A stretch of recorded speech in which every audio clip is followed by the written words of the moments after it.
besar, ini yang besar. Ya. Ada juga pembuluh darah itu yang kecil apa namanya? Apa yuk? Yang besar disebut pembuluh arteri.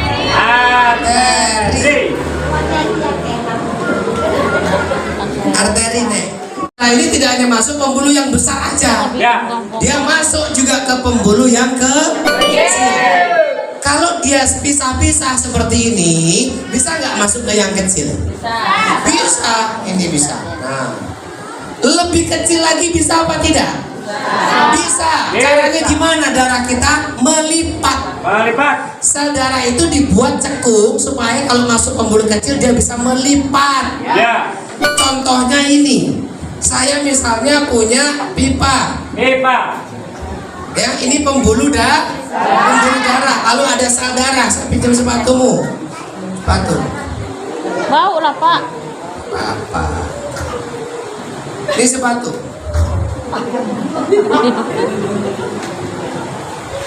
Sel darah itu lebih besar bentuknya dibanding lubang pembuluh yang kecil. Ya.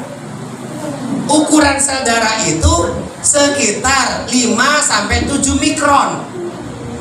Ukuran pembuluh darah kapiler hanya 3-4 mikron. Berarti besaran darahnya ketimbang lubangnya. Contohnya, ya, baik-baik lubang. Lurus. Bisa nggak ini masuk? Bisa nggak masuk? Tapi darah harus bisa masuk. Ya. Gimana caranya? Lipat.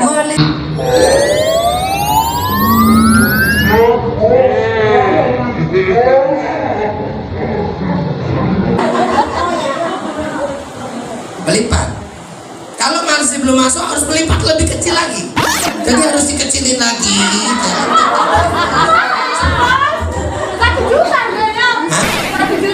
Apalah arti uang 1 juta nih? Nanti abang beliin yang 2 juta. Ini ada. Nih, kempes. Akhirnya dia bisa ini hebatnya sel darah kita. Dia akan bisa masuk dengan cara melipat. Kurang lagi masih nggak masuk, harus lebih kecil lagi lipatannya. Loy. Patah lah bos. Baru masuk. Nah, ini hebatnya sel darah. Ya. Ya harus dia bisa melipat. Bentuknya dia bulat-bulat cekung di tengah. Nah itu kira-kira. Ya Allah. Ya. Nah, pokoknya nanti hari Minggu kita ke Pajak Melati. Hah? Mall Pajak Melati. Ya, awalnya kan yang di Pajak Melati juga di mall semua. Ya. Lalu dipindahkan ke situ ya Bu ya. Setelah dipakai orang. Jadi namanya Monja. Ini pertama kali saya ajak ke Monja. Kena matanya. Bos, ini apa ini? Pasar terkenal di Medan, saya bilang. Ya. Ya, masuk. Oke, begitu masuk, kok barang bekas semua ya bos? Oh itu rasanya. Nggak mau ah. Begitu masuk, lihat, malah dia yang betah itu. Aja kemarin waktu libur dia yang berangkat sendiri. Jadi ini Monja, sepatu juga Monja, semua Monja ini. Kalau cuma satu celana dalam aja. Lumayan kalau Monja itu 5.000 dapat 10 celana dalamnya. Terus seperti gatel semua. Apa ini tadi? Sel darah.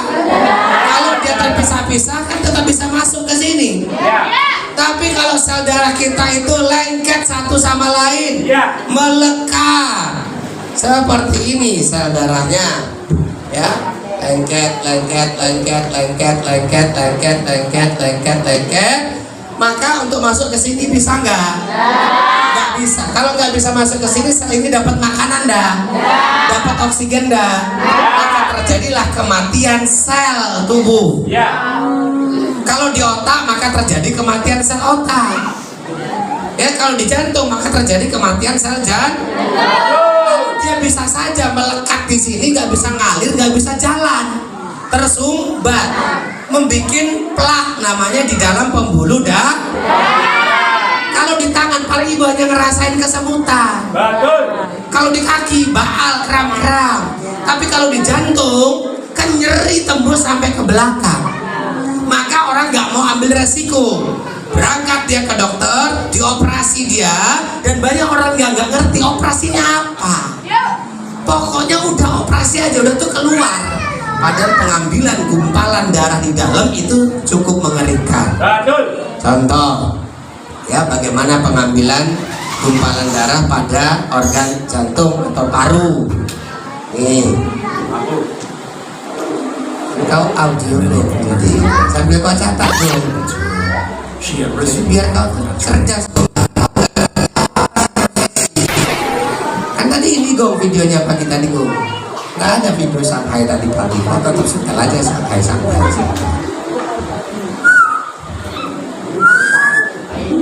Yang paling ganteng sedunia.